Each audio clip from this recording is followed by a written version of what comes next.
Hello everyone, welcome to the channel learn with Abhinav and Shashank. इस video में मैं class 10th की केमिस्ट्री का चैप्टर नंबर 3 का पार्ट 3 ले आया हूँ, मेटल्स एंड नॉन मेटल्स का, जिसमें हम लोग मेटल्स के ऑकरेंस के बारे में, concentration, extraction of metal from their ores, ये सारा चीज इसमें हम लोग जानेंगे। तो ऑकरेंस ऑफ मेटल सबसे पहले जानते हैं। ऑकरेंस ऑफ मेटल मतलब मेटल्स हम लोग को मिलता कहाँ है। मेटल्स हम लोग को अर्थ क्रस्ट में मिलता है। अर्थ क्रस्ट के अंदर जो है मेटल्स जो है ओर्स के फॉर्म में प्रेजेंट होता है, या जैसे जो सी वाटर होता है उसमें भी हम लोग का जो मेटल्स है वो प्रेजेंट होता है। अब जो भी एलिमेंट और कंपाउंड जो है अर्थ क्रस्ट के अंदर से नेचुरली अकर्ड होता है उसको हम लोग मिनरल्स कहते हैं। Naturally occurred sorry occurred naturally occurred metal elements or compounds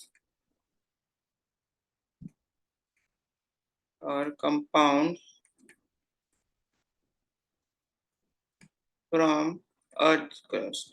यानी अर्थ के जो क्रस्ट है ना, तीन तरह का लेयर होता है, क्रस्ट, मेंटल, कोर। तो अर्थ के क्रस्ट से जो एलिमेंट्स हैं या कंपाउंड है जो कि प्राकृतिक तरीके से नेचुरली जो है ऑकर्ड होते हैं, निकलते हैं, तो उनको हम लोग मिनरल्स बोलते हैं। उनको क्या बोलते हैं हम लोग? मिनरल्स बोलते हैं। और वैसे मिनरल्स जिनसे हम लोग मेटल्स को एक्सट्रैक्ट कर सकते हैं उनको ओर्स बोलते हैं। मिनरल्स, ओर्स क्या हो गया? Minerals from which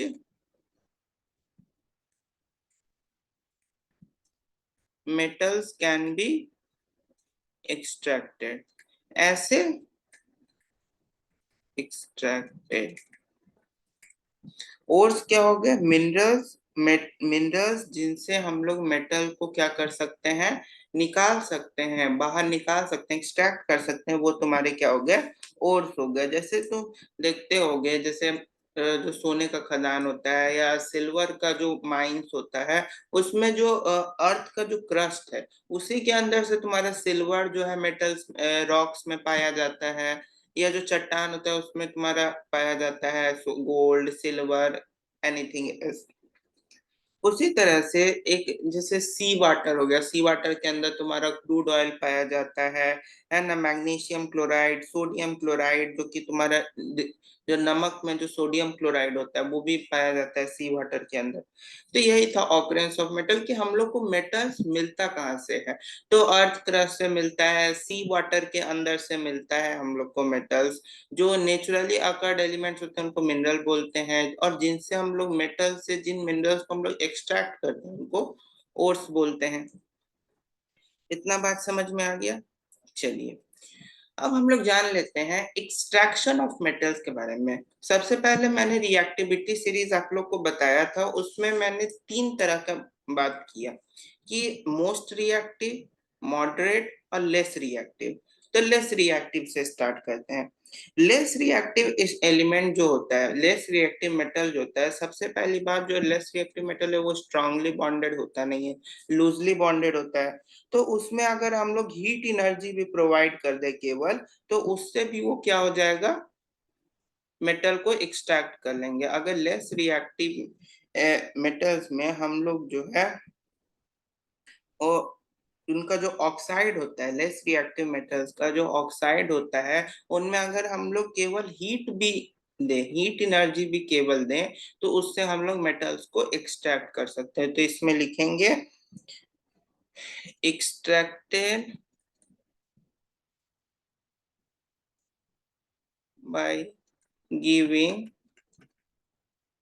heat energy, by giving heat energy to their oxides, to their oxides, to their oxides। यानी उनके ऑक्साइड जो होगा, जिस मेटल का वो ऑक्साइड है, जिसमें वो मेटल प्रेजेंट है, उसमें अगर हम लोग केवल हीट एनर्जी भी देंगे तो उससे वो क्या हो जाएगा? बाहर निकल आ जाएगा, मेटल जो है वो निकल के आ जाएगा। जैसे तुम्हारा कॉपर हो गया, मरकरी हो गया, ये सारे चीजें। जो लेस रिएक्टिव मेटल होते हैं ना, वो फ्री स्टेट में होते हैं, यानी कि उनमें ज्यादा अ, मतलब ज्यादा टाइटली जो है वो इलेक्ट्रॉन बॉन्डेड नहीं होता, एटम टाइटली बॉन्डेड नहीं होते हैं, इसलिए लूजली बॉन्डेड होते हैं, इसलिए उनमें ज्यादा एनर्जी नहीं देना पड़ता है। Silver, gold, platinum, copper, mercury, ये सारे इसके एग्जाम्पल हो गए। मॉडरेटली रिएक्टिव मेटल्स जो होते हैं उनको हम लोग रिडक्शन प्रोसेस के द्वारा एक्सट्रैक्ट करते हैं। कैसे एक्सट्रैक्ट करते हैं? Extracted by reduction process. किस प्रोसेस के through? Reduction process. Extracted by reduction process. जैसे कि तुम्हारा जो कोक हो गया, है ना, रिड्यूसिंग एजेंट, जैसे कि इसमें रिड्यूसिंग एजेंट कौन सा होता है ये भी लिख लेना। इसमें रिड्यूसिंग एजेंट में जैसे तुम्हारा बुक ही में आप लोग के दिया है कोक, जो कि COKE, कोक यानी कार्बन का जो होता है उस वो तुम्हारा रिड्यूसिंग एजेंट के तौर पे है। इसमें जैसे तुम्हारा लीड हो गया, आयरन हो गया, लीड, आयरन, जिंक, ये सारा तुम्हारा मॉडरेटली रिएक्टिव एलिमेंट्स है, तो इनको हम लोग रिडक्शन प्रोसेस के थ्रू एक्सट्रैक्ट करते हैं। उसके बाद नेक्स्ट है तुम्हारा हाईली रिएक्टिव मेटल्स। उसके बाद क्या है? Highly reactive metals. अब जो मेटल्स बहुत ज्यादा हाईली रिएक्टिव होते हैं उनको हम लोग इलेक्ट्रोलाइसिस की मदद से करते हैं। इलेक्ट्रोलाइसिस मतलब हम लोग उनको इलेक्ट्रिसिटी की मदद से उनका, क्योंकि जो हाईली रिएक्टिव मेटल्स हैं उनमें जो एटम्स है वो टाइटली बॉन्डेड है, तो उनमें ज्यादा अमाउंट ऑफ एनर्जी देना होगा ताकि वो जो है एटम्स ब्रेक डाउन हो और मेटल्स क्या हो, निकल जाए। तो ये जो है इलेक्ट्रोलाइसिस के द्वारा एक्सट्रैक्ट किया जाता है। Extracted by electrolysis. Extracted by electrolysis. Electrolysis के कारण कहा जाता है। क्यों? ड्यू टू स्ट्रॉन्ग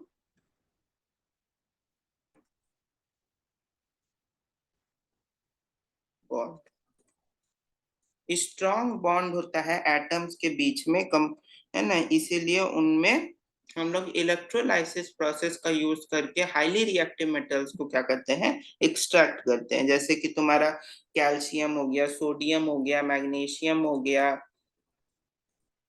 ये सारे तुम्हारे हाईली रिएक्टिव एलिमेंट्स हो गए, पोटेशियम हो गया, ये सारे हाईली रिएक्टिव मेटल्स हो गए। तो इनको हम लोग इलेक्ट्रोलाइसिस की मदद से एक्सट्रैक्ट करते हैं। और मेटल्स का जो एक्सट्रैक्शन होता है ना उनके ओर से, उन उसको हम लोग मेटलर्जी बोलते हैं। एक टर्म और है, यहाँ लिख लीजिएगा, क्या? कि मेटलर्जी एक टर्म है, यहाँ लिख दे, इसमें लिख दे रहे हैं, देखो, मेटलर्जी। मेटलर्जी क्या हो गया? Metallurgy extraction of metals from their ores. Simple, extraction of metals from their ores।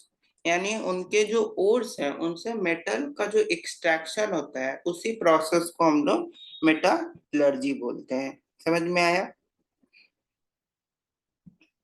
उसके बाद नेक्स्ट हम लोग जानेंगे कंसंट्रेशन ऑफ ओर्स के बारे में। क्या जानेंगे? कंसंट्रेशन ऑफ ओर्स के बारे में। कंसंट्रेशन ऑफ ओर्स क्या होता है भाई? देखो,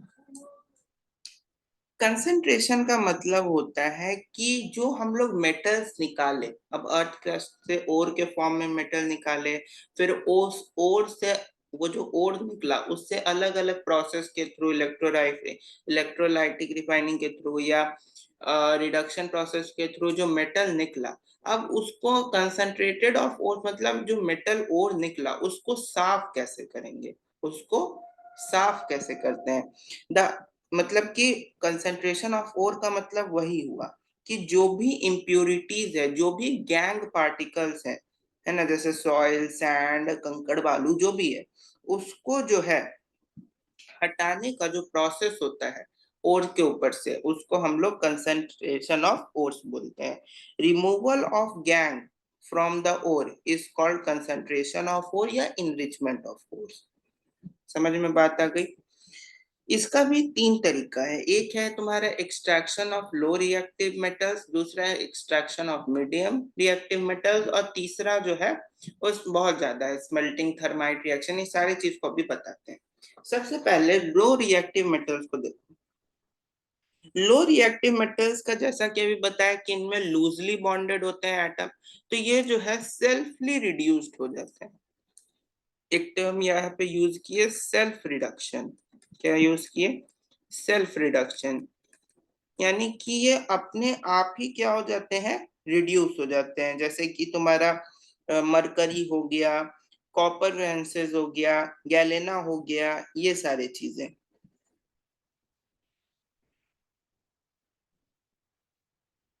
जब भी हम लोग जो इलेक्ट्रोपॉजिटिव मेटल्स होते हैं, जैसे कि मरकरी हो गया, लीड हो गया, कॉपर हो गया, उनके जो सल्फाइड ओर है, जब हम लोग उसको एयर में हीट करते हैं, एयर में क्या करते हैं? हीट करते हैं, तो उनका जो ओर है, उनके ओर का कुछ पार्ट जो है वो क्या हो जाता है? कन्वर्ट हो जाता है ऑक्साइड के फॉर्म में।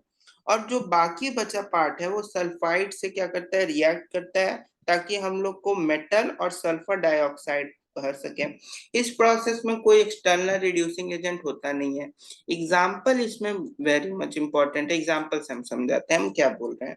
जैसे मरकरी है, मरकरी के ओर को हम लोग सीना बार बोलते हैं। क्या बोलते हैं? सीना बार, जिसका नाम होता है HGS, सीना बार। ठीक है। अब सीना बार जो होता है उसको हम लोग ऑक्सीजन के साथ जब रिएक्ट कराते हैं, HGS को जब हम लोग ऑक्सीजन के साथ रिएक्ट कराते हैं, तो हमको क्या मिलता है? HgO प्लस सल्फर डाइऑक्साइड, यही मिलता है। यही मिलता है ना। उसी तरह से जब हम लोग, अब हम लोग को देखो, ये जो हम कर रहे हैं, ये हम लोग, अब देखो सीना बार उसका क्या है? मरकरी का ओर है।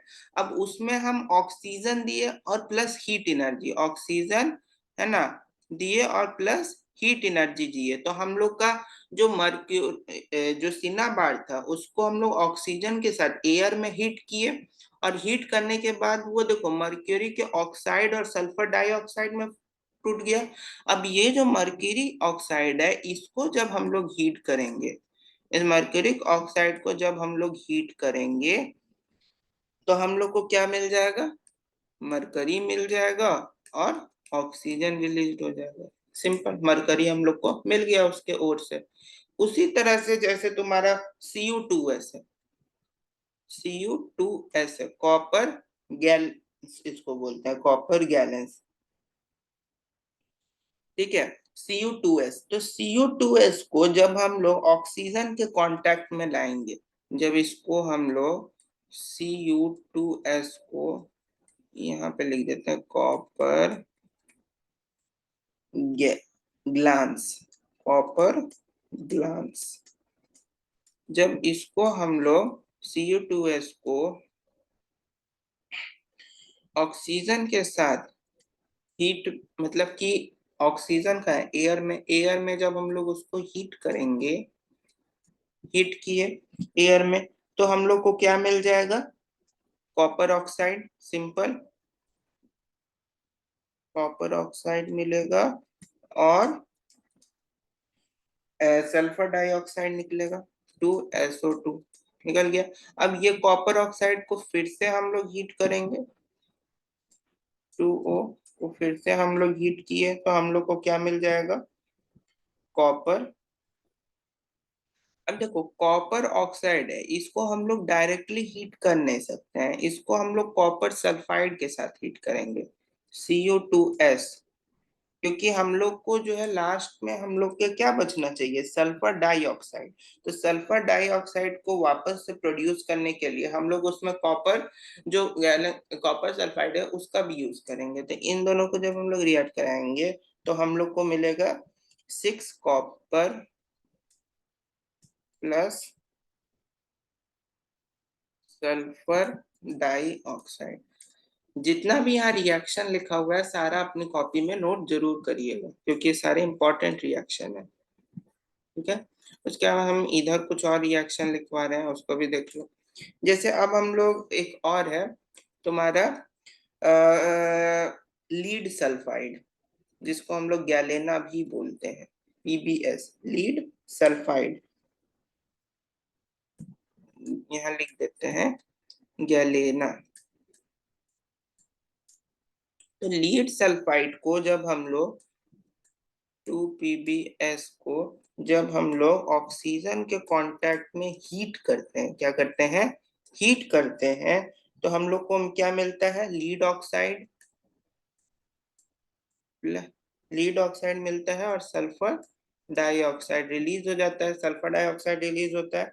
उसके बाद लीड सल्फाइड को ही जब हम लोग लीड ऑक्साइड के फॉर्म में दोबारा से मिला के जब हीट एनर्जी देंगे, मतलब जैसे लीड सल्फाइड हुआ, इसको हम लोग लीड ऑक्साइड के फॉर्म में दोबारा से हीट एनर्जी जब देंगे तो हम लोग को क्या मिलेगा, लीड मिल जाएगा और सल्फर डाइऑक्साइड क्या हो जाएगा, रिलीज हो जाएगा। ये सारे रिएक्शन आपको याद होने चाहिए, इसको कॉपी में जरूर से जरूर नोट कर लीजिएगा। समझ में बात आ गई इतना? तो ये तुम्हारा लो रिएक्टिव मेटल जो थे उनका एक्सट्रैक्शन समझ में आ गया।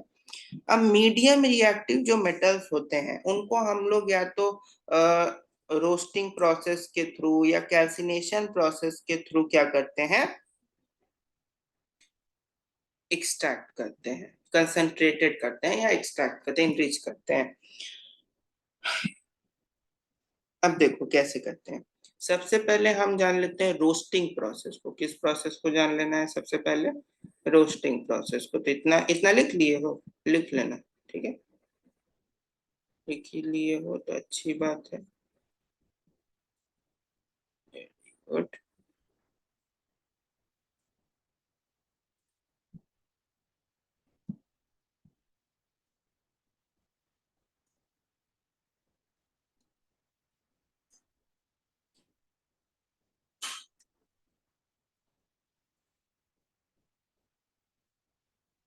चलिए तो अब देख लेते हैं हम लोग क्या, ये तो कंप्लीट हो गया।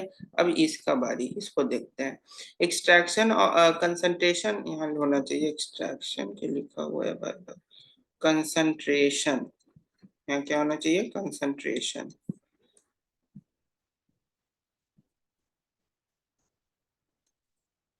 Concentration of medium reactive metal, low reactive का देख लिया, अब मीडियम रिएक्टिव का देखते हैं। मीडियम रिएक्टिव मेटल जो है ना वो मेजरली दो तरीके से होता है। एक होता है रोस्टिंग, रोस्टिंग वो वाला रोस्टिंग नहीं कि किसी को रोस्ट कर दिए, वो वाला रोस्टिंग है। रोस्टिंग क्या होता है, रोस्टिंग जो होता है, रोस्टिंग मतलब जो सल्फाइड ओर होते हैं ना, रोस्टिंग का यूज जो है हम लोग सल्फाइड ओर को ऑक्साइड में कन्वर्ट करने के लिए, सल्फाइड ओर को ऑक्साइड में कन्वर्ट करने के लिए रोस्टिंग प्रोसेस का यूज करते हैं। और कार्बोनेट ओर को, किसको, कार्बोनेट ओर को ऑक्साइड में कन्वर्ट करने के लिए हम लोग कैल्सिनेशन का यूज करते हैं। समझ में बात आ गई? रोस्टिंग प्रोसेस में हीट एनर्जी इन्वॉल्व होता है, इन्वॉल्व हीट ऑफ ओर, यानी इसमें जो है,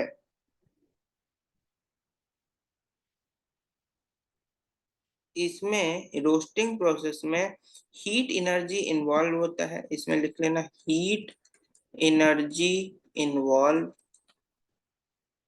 involve and oxygen O2 is present. मतलब रोस्टिंग प्रोसेस का यूज जो है हम लोग सल्फाइड ओर को ऑक्साइड में कन्वर्ट करने के लिए करते हैं बाय यूजिंग हीट एनर्जी, जिसमें हीट एनर्जी इन्वॉल्व रहता है, और ऑक्सीजन के प्रेजेंस में करते हैं। समझ में बात आ गई? जैसे कि इसका एग्जांपल लिख देते हैं, जैसे कि तुम्हारा जिंक सल्फाइड, जिंक सल्फाइड को, जिंक सल्फाइड को जब हम लोग ऑक्सीजन के कांटेक्ट में करते हैं, 3O2 के कांटेक्ट में करते हैं। तो यहाँ पे क्या किया, रोस्टिंग कर रहे हैं, रोस्टिंग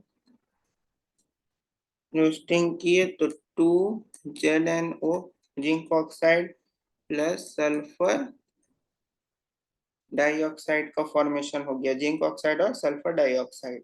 उसी अनुसार कैल्सिनेशन में क्या होता है, कैल्सिनेशन में देखो, ये समझ गए, इसको भी याद रखिएगा, इस ये वाला भी इंपॉर्टेंट रिएक्शन है। कैल्सिनेशन में क्या होता है कि थर्मल डिकम्पोजिशन होता है, यानी डिकम्पोजिशन रिएक्शन पढ़े थे ना, वही होता है। यानी इसमें ऑक्सीजन जो है, इसमें ऑक्सीजन इन्वॉल्व नहीं रहता है, O2 is not present, O2 is not present. Heating metal directly, heating metal directly। अब कैसे, तो इसका भी एक एग्जांपल देखो, इसका एग्जांपल भी लिखते हैं, जैसे कि हम लोग लिख लेते हैं जिंक कार्बोनेट। आपकी बुक में जो दिया है वही मैं बता रहा हूँ, और इन सारे रिएक्शन को हम बार बार रिपीट कर रहे हैं, आप लोग कॉपी में लिखेगा। ये हो गया तुम्हारा कैल्सिनेशन, हीट एनर्जी दे दिए, तो क्या बना दिया, zinc oxide plus carbon dioxide, बस खत्म, और कुछ नहीं है। बस तुम्हारा जिंक ऑक्साइड उसमें भी मिल गया। हम लोग को क्या बोल रहा था, कार्बोनेट और को ऑक्साइड में कन्वर्ट करना है, तो देखो जिंक कार्बोनेट और है, उसको हम लोग ऑक्साइड में कन्वर्ट कर दिए। जिंक सल्फाइड और है, उसको हम लोग जिंक ऑक्साइड में कन्वर्ट कर दिए, बस इतना ही है। समझ में बात आ गई, ये भी कुछ समझना है। तो आप देख लेते हैं हम लोग तीसरा प्रोसेस जो है smelting, thermite reaction, electrolytic refining, इस सबको थोड़ा देखते हैं। सबसे पहले बता देते हैं एक टर्म यहाँ पे, थर्माइट प्रोसेस। क्या, थर्माइट प्रोसेस, ये इंपॉर्टेंट टर्म है, थर्माइट। थर्माइट प्रोसेस भी बोलते हैं इसको, और रिएक्शन भी बोलते हैं। थर्माइट प्रोसेस या रिएक्शन, जो बोलने का मन हो बोलो। थर्माइट प्रोसेस या रिएक्शन मतलब क्या, कुछ नहीं, इसको सिंपल ऐसे समझो कि जो आयरन होता है, आयरन को, आयरन का जो ऑक्साइड होता है उसको जब हम लोग एल्यूमिनियम के साथ रिएक्ट कराते हैं, किसके साथ, एल्यूमिनियम के साथ, तो ये हम लोग को क्या दे देता है, iron aluminium oxide plus heat energy, plus heat energy, बस यही तुम्हारा है। क्या, इसी को हम लोग थर्माइट रिएक्शन बोलते हैं। यानी आयरन ऑक्साइड को जब हम लोग एल्यूमिनियम के साथ रिएक्ट कराते हैं, तो आयरन एल्यूमिनियम ऑक्साइड और हीट एनर्जी क्या होता है, रिलीज करता है। इस प्रोसेस का यूज जो है हम लोग जो है रेलवे ट्रैक्स के वेल्डिंग में, है ना, या दीवार वेल्डिंग में, इसका यूज जो है रेलवे ट्रैक्स के वेल्डिंग में करते हैं। Used in railway track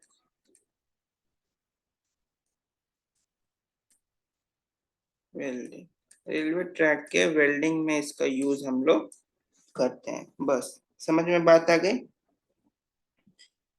thermite process यही होता है। अब नेक्स्ट हम लोग देख लेते हैं इलेक्ट्रोलाइटिक रिफाइनिंग। इलेक्ट्रोलाइटिक रिफाइनिंग क्या होता है, अब ध्यान से समझो।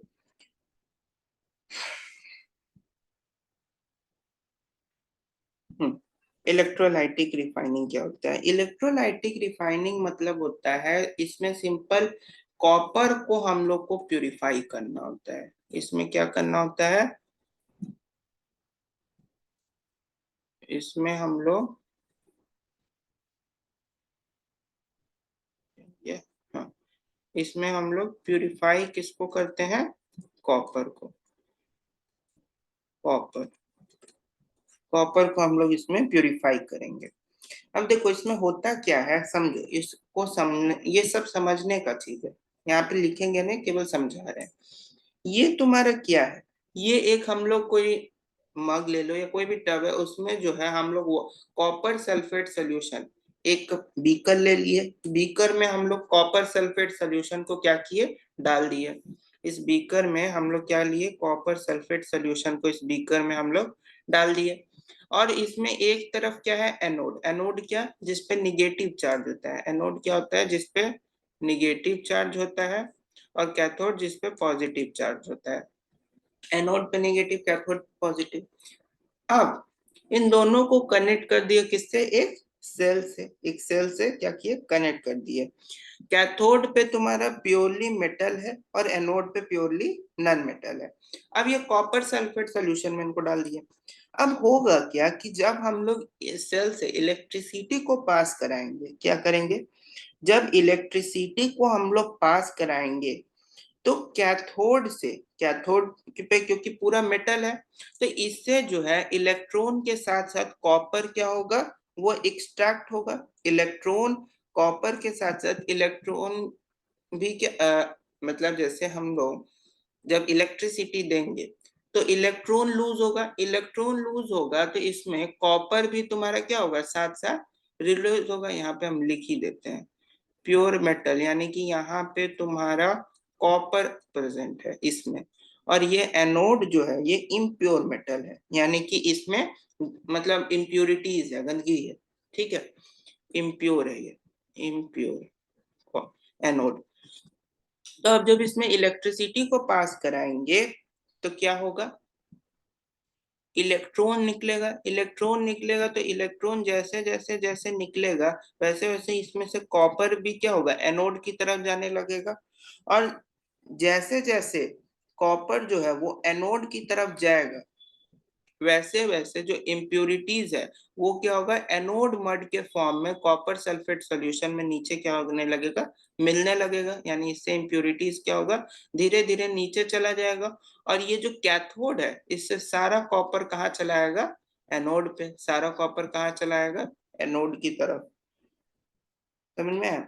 जिसमें एक बहुत मोटा सा, अब बताते हैं फिर से समझ लो, एक बीकर है जिसमें कॉपर सल्फेट सॉल्यूशन है, जिसमें हम लोग एनोड और कैथोड डाल दिए। कैथोड पे प्योरली मेटल है यानी कॉपर, एनोड पे इम्प्योरिटीज है यानी गैंग पार्टिकल्स, है ना, डर्टी गंदा चीजें हैं। अब उस पे हम लोग एक सेल से उस दोनों को कनेक्ट कर दिए, सेल से कनेक्ट कर दिए। अब हम लोग जब इलेक्ट्रिसिटी पास करेंगे तो जो गैंग पार्टिकल्स है वो कॉपर सल्फेट सॉल्यूशन के जो बॉटम है उसमें क्या होने लगेगा, यहाँ पे जमा होने लगेगा एनोड मड के फॉर्म में। और जो कॉपर है वो इस कैथोड से क्या होगा, धीरे धीरे धीरे इलेक्ट्रॉन के साथ साथ एनोड की तरफ जाने लगेगा। किसकी तरफ जाने लगेगा, एनोड की तरफ।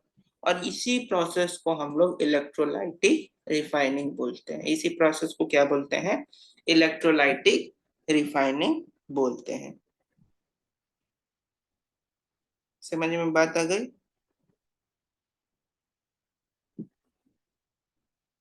समझ में आ गई ना बात, बस यही था तुम्हारे इलेक्ट्रोलाइटिक रिफाइनिंग। थर्माइट प्रोसेस का यहाँ पे दे रहा है, हम वहीं पे बता दिए, छोड़ो। अब इलेक्ट्रोलाइटिक रिडक्शन छोटा सा टॉपिक है, इसको भी जल्दी से बता देते हैं। इलेक्ट्रोलाइटिक रिडक्शन क्या होता है, इसका यूज जो है सबसे पहली बात हम लोग हाई रिएक्टिव मेटल के कंसंट्रेशन के लिए करते हैं। जैसे पीछे हम लोग देखे थे ना कि लो रिएक्टिव मेटल का कंसंट्रेशन, मॉडरेटली रिएक्टिव मेटल का कंसंट्रेशन, तो इसका यूज जो है हम लोग हाई रिएक्टिव मेटल्स के कंसंट्रेशन के लिए करते हैं। इसका यूज हम लोग हाईली एक्टिव मेटल के कंसंट्रेशन के लिए इसका यूज हम लोग करते हैं। समझ में बात है? अब देखो इसमें होता क्या है, जैसे हम लोग कोई भी एक हाईली एक्टिव मेटल ले लेते हैं, जैसे हम लोग इसमें ले लेते हैं सोडियम क्लोराइड, क्योंकि यहाँ क्लोरीन है तो सोडियम क्लोराइड ले लिए। ठीक है, सोडियम क्लोराइड ले लिया। अब सोडियम क्लोराइड को अगर हम लोग ब्रेक डाउन करें तो Na+ और Cl-, इसी दोनों में टूटेगा। तो कैथोड पे जो है वो Na+ है, कैथोड यानी कि यहाँ ये पॉजिटिव या नेगेटिव। कैथोड पे क्या है, Na+ है। और Cl पे क्या है, एनोड पे माइनस है। एनोड पे क्या है, देखो इसमें होता क्या है बताते हैं, सॉरी उल्टा लिख दिया। कैथोड पे तुम्हारा क्लोरीन रहता है और एनोड पे क्या रहता है, सोडियम। सोडियम रहता है। अब होता क्या है इसमें, ध्यान से समझो। जब हम लोग इलेक्ट्रिक करंट को, क्योंकि ये भी बैटरी से कनेक्टेड है, किससे कनेक्टेड है, बैटरी से। तो जब हम लोग इलेक्ट्रिक करंट को इसमें पास कराते हैं, जब इलेक्ट्रिक करंट को हम लोग इस NaCl के, यानी सोडियम क्लोराइड का ही सॉल्यूशन है उसके, जब हम लोग,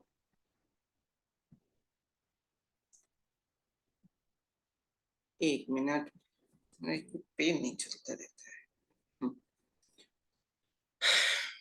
अब देखो एक बार हम बताते हैं, ध्यान से समझना। इलेक्ट्रोलाइटिक रिडक्शन में हाई रिएक्टिव मेटल्स के कंसंट्रेशन का बात हो रहा है, जिसमें सोडियम क्लोराइड का सॉल्यूशन है मॉल्टन स्टेट में, और उसमें सोडियम क्लोराइड प्रेजेंट है। ठीक। अब बैटरी से इसको हम लोग कनेक्ट कर दिए एनोड और कैथोड को। अब होगा क्या कि सोडियम क्लोराइड जो इसमें प्रेजेंट है, इसमें हर जगह इस सॉल्यूशन में सोडियम क्लोराइड प्रेजेंट है ना, हर सॉल्यूशन में हर जगह। एनोड पे कौन सा चार्ज है, जब इलेक्ट्रिसिटी पास होगा तो जो अपोजिट चार्ज है उनके बीच में अट्रैक्शन होगा, जो अपोजिट चार्ज है उनके बीच में अट्रैक्शन होगा ना। तो देखो ये चीज क्या लिखा हुआ है, ये नहीं, इसको छोड़ो। हम्म, जो अपोजिट चार्ज है उनके बीच में अट्रैक्शन होगा। तो ये जो सोडियम क्लोराइड का जो सॉल्यूशन है, एनोड पे कौन सा चार्ज, नेगेटिव। सोडियम क्लोराइड में सोडियम पॉजिटिव है, तो वो जो है एनोड की तरफ जाएगा कि कैथोड की तरफ जाएगा, ये बताओ। हम्म, सोडियम क्लोराइड में जो तुम्हारा सोडियम, वो कैथोड की तरफ जाएगा कि एनोड की तरफ। अपोजिट चार्ज में अट्रैक्ट होता है लेकिन नेगेटिव चार्ज में रिपल होता है। तो पॉजिटिव चार्ज जो है वो पॉजिटिव चार्ज की तरफ ही जाएगा। पॉजिटिव चार्ज जो है, पॉजिटिव चार्ज वो पॉजिटिव चार्ज में ही जाएगा। तो यानी कि Na+ जो है वो सारा इसमें कैथोड पे आ गया, और जितना भी Cl- था वो सारा एनोड पे चला आया। जब इलेक्ट्रोसिटी इलेक्ट्रिसिटी दिए तो जितना भी Na+ था, NaCl सॉल्यूशन में जितना भी Na सोडियम था वो सारा कैथोड पे चला आया, और जितना भी क्लोरीन था वो सारा एनोड पे चला आया। समझिए, सारा तो वो एनोड पे चला आया। अब एनोड पे जब चला आया तो अब देखो सोडियम क्योंकि मेटल है तो वो तुम्हारा कैथोड पे आ गया, जबकि इम्प्यूरिटीज जो है वो तो एज इट इज जो यहाँ पे है नहीं, लेकिन यहाँ पे मान लो कि यहाँ पे ये नीचे जो है एनोड मड के फॉर्म में इम्प्यूरिटीज नीचे जमा होते गए, और जो तुम्हारा मेटल था वो कैथोड पे, यानी सोडियम जो मेटल था वो कैथोड पे क्या हुआ, जमा हो गया। और जो क्लोरीन था वो गैस के फॉर्म में क्या हुआ, बाहर निकल गया, या एनोड पे चिपक गया, या उस पे बाहर निकल गया। और हम लोग को सोडियम मिला, कैथोड पे सोडियम मिल गया ना। इसी प्रोसेस को हम लोग इलेक्ट्रोलाइटिक रिडक्शन बोलते हैं। यानी NaCl सॉल्यूशन में जब इलेक्ट्रिसिटी पास कराते हैं तो सोडियम जो है वो कैथोड पे चला जाता है, क्लोरीन जो है वो एनोड पे चला जाता है।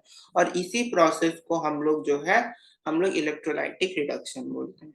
बात समझ में आ गई, कोई प्रॉब्लम किसी को नहीं। चलिए, तो अब नेक्स्ट टॉपिक जो है और लास्ट इस चैप्टर का वो है corrosion and alloys.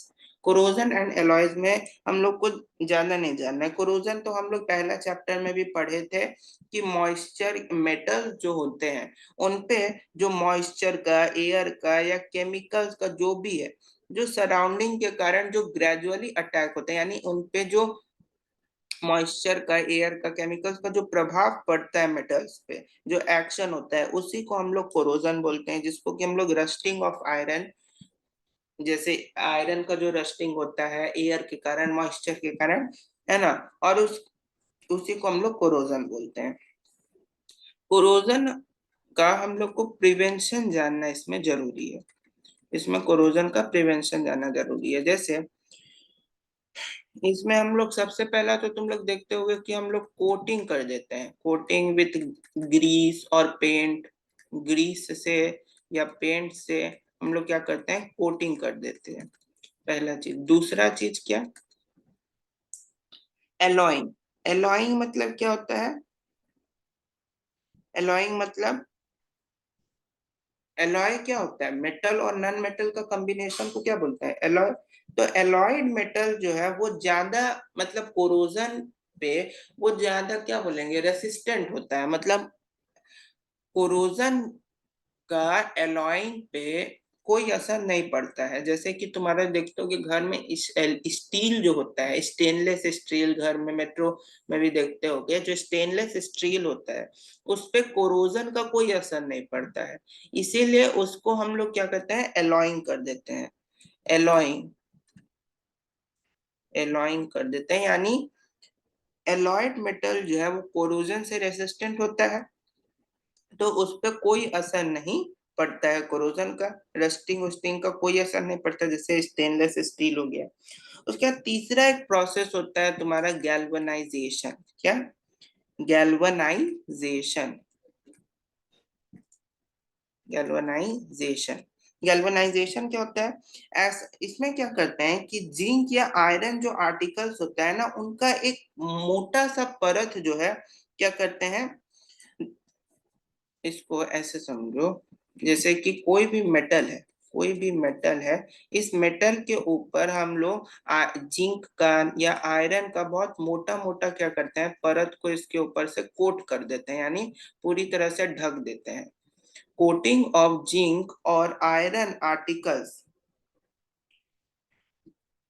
Over a metal to protect it from corrosion is known as galvanisation. यानी कि एक बहुत जिंक जो है या आयरन पे हम लोग उसको बहुत मोटी तरह से क्या करते हैं, प्रोटेक्टिव लेयर के फॉर्म में उसको चारों तरफ से कोटिंग कर देते हैं, जिससे उस पे रस्टिंग या कोरोजन का खतरा नहीं रहता है, और उसी प्रोसेस को हम लोग गैल्वेनाइजेशन बोलते हैं।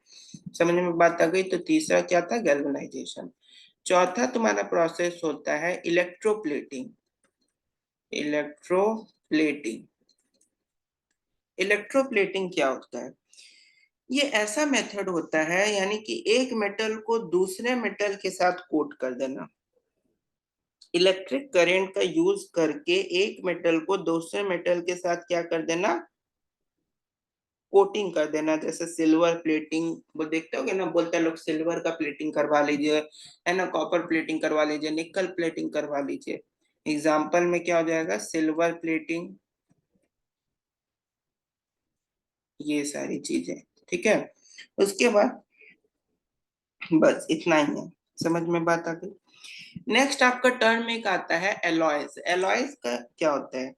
एलॉयज जो होता है ना, वो मेटल्स और नॉन मेटल्स का कॉम्बिनेशन होता है। यहाँ बताते हैं, देखो, मेटल्स और एंड नॉन मेटल्स,